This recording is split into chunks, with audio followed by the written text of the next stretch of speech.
Hello, Word Pathfinder, welcome. I'm very excited. We are coming to the end of our 40-week challenge. This week, we are in week 39 of our 40-week challenge in our character, ethics, and value campaign, The Secret of the Top 1%. And this week, we're looking at one of the leadership principles that some leaders are now taking away from their leadership agenda. And that principle is chastisement. Chastisement.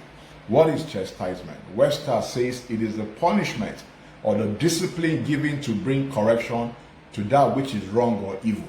Okay, so the goal is to bring correction to that which is wrong or evil using discipline or punishment.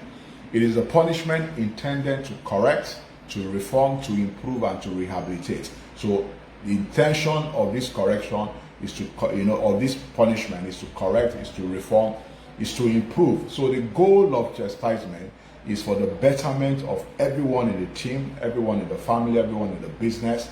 The goal of chastisement is for everyone to get better. We could also say chastisement is the ability to remove what is wrong in order to preserve what is right.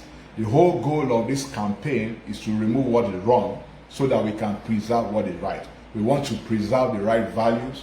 We want to preserve the right character. We want to preserve the right principle in the marketplace and in our lives in general, because we believe that that's the only way you can become very successful in whatever you do.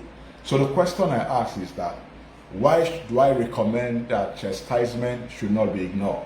Why is this such a powerful practice for removing what is wrong and preserving what is right? Why is this so useful and powerful?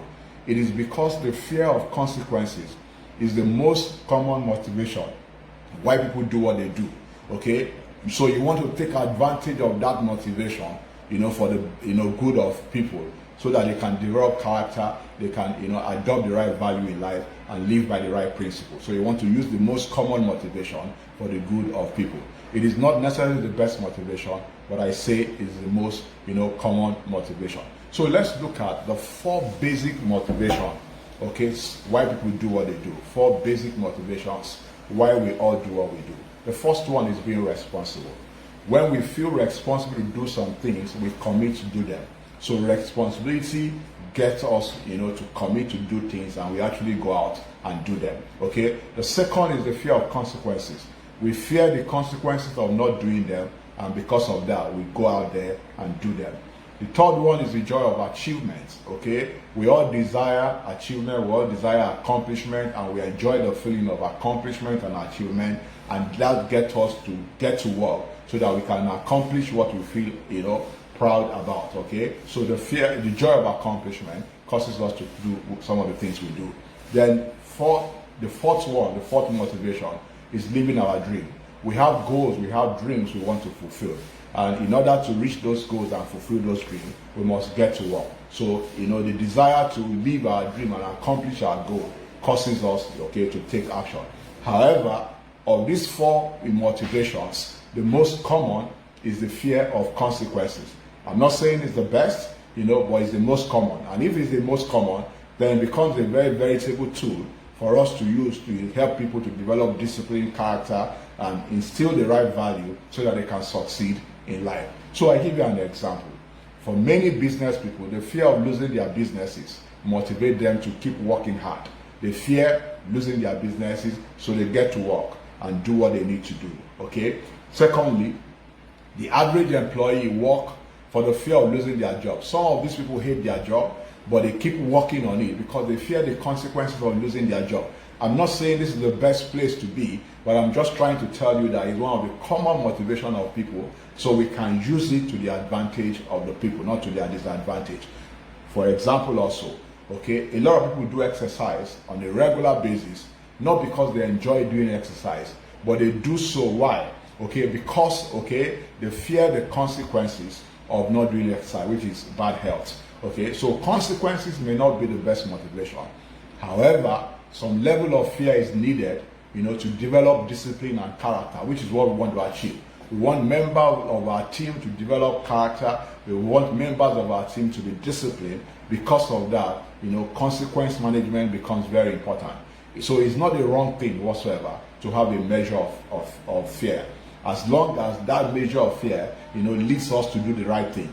Okay, so it's not good. So there's what Napoleon Hill called inspirational dissatisfaction. Okay, you don't like it, but you do it. Okay, inspire you to do the right thing. So this level of fear causes us to do the right thing. In fact, no business, no family or society can survive without this measure of fear. Very important. Some of this fear, makes us faithful and responsible. It makes us what? This fear of consequences makes us faithful and responsible. And this is what we want to achieve, within our team. Without this fear of consequences, what will happen is that we may not stay faithful under pressure of temptation, where we are tempted to deviate from the principle we have established for ourselves, for the value we have established for ourselves. Without fear of consequences, we must not stay faithful. So punishing wrongdoing chases away wrong behavior and bad ideas from us, from every one of us. So when you punish wrongdoing, what happens? You chase bad behavior away, you chase bad ideas away from us. All humans, being children or adults, we must all understand the principle of rewarding what is good and punishing what is bad. There must be that balance. Reward what is good and punish what is bad. That's the only way we can stay responsible and faithful. Without a certain sense of fear, we can't function properly. The fear of penalty or loss will cause every one of us and everything to follow a certain internal discipline. So you want to internalize the discipline. You want to develop good behavior. Therefore, instilling fear of consequences can be a very practical way of internalizing good values and good behavior. So if you want those values to be part of your people, to be part of you, you must use chastisement, because fear of consequences help us to practice, the act of internalizing good values and internalizing good behavior until they become what? Part of us. It is impossible to manage a business, even a family or a society, without a set of rules that put this fear in us. Very important. We need those rules that put those fear in us. So yes, we must teach love, we must teach good values and reward it will bring to us. But we must also teach the cost of not following those good values. Very important. We must teach good values and the reward those good values bring to us. But we must also teach, the cost of not following them. And that's why chastisement is important. We need to listen to this. Every action has a reaction. Every behavior has consequences. Every positive has negative. It is a rule of life. So you can't reward good behavior and ignore, discipline or punishing, bad behavior. This fear of punishment is not the best or the most important motivation. We have said that, but it's an immovable hard fact of life that we cannot ignore. It's something that works and we must use for the advantage of people. The sooner we embrace it, the better off we will all become. The fear of correction that hurts must be rooted in the back of everyone's mind, in your team, in your family, in the society, wherever place you find yourself. The fear of correction that hurts, it must hurt. However, the rules must be fair and just. And when they are broken, it must hurt mentally, it must hurt physically, it must hurt financially. That is the only way it can motivate people to do the right thing. There is and must be a price that goes with doing what is wrong.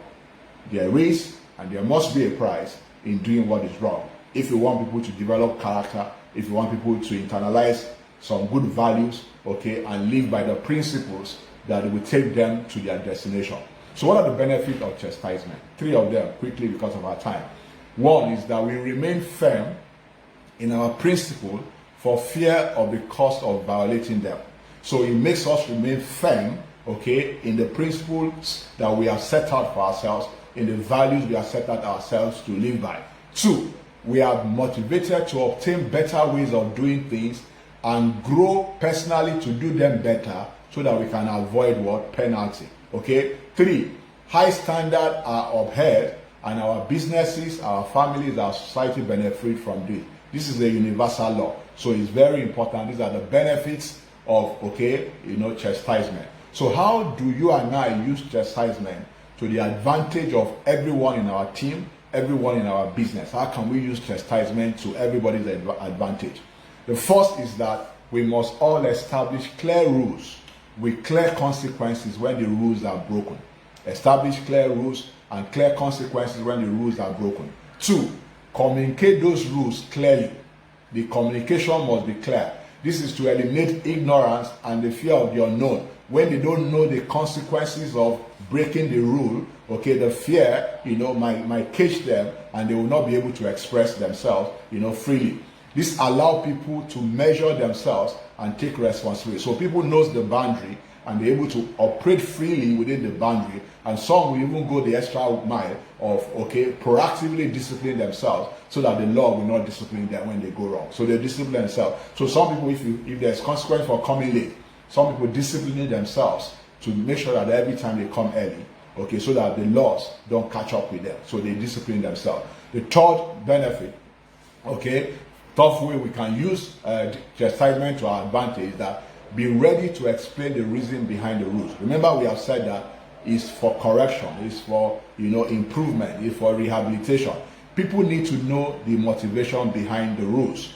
Two things we must note when it comes to rules and laws. First one is that laws and rules without love will create anger and rebellion. So the purpose must be, to the advantage of people, who are subjected to those rules and those laws. The second thing you must know about rules and law is that rules and law provoke resistance if the reason behind them are not well understood. So you must make sure that everyone that is subject to those rules understand the reason behind them, and it's naturally for their good. So that they need to know. So this is very important, that they need to know.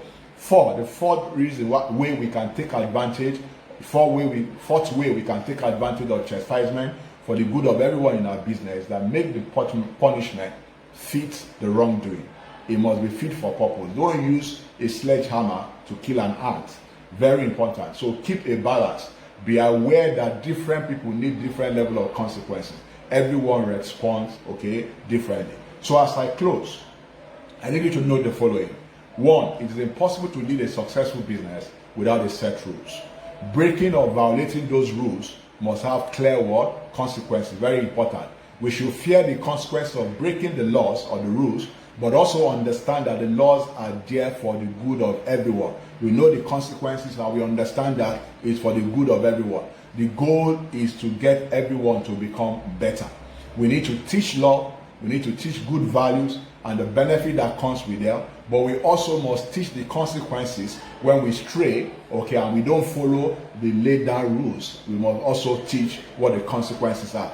Correction creates values. Very important. Correction creates value. It reforms, it rehabilitates, it makes us better. However, the rules need to be equitable, just, and when they are broken, they should bring pain in some form. Very important. When the rules are broken, they should bring pain in some form. If you are managing people, if you are motivating people, you need to understand this.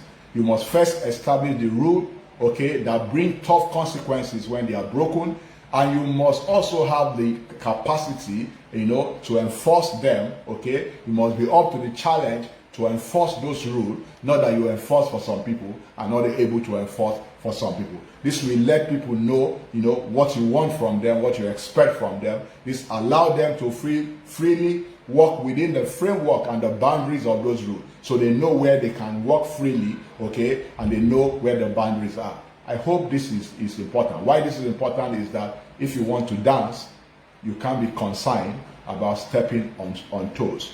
It must be applied to everybody. So if this is useful, or if this was useful to you, I want you to share your comment with me, share within your team, and more importantly, please subscribe to our YouTube channel. And next week, we'll be rounding this up, and I hope to see you next week. Thank you for your time. Thank you for, coming along this journey with us. See you next week.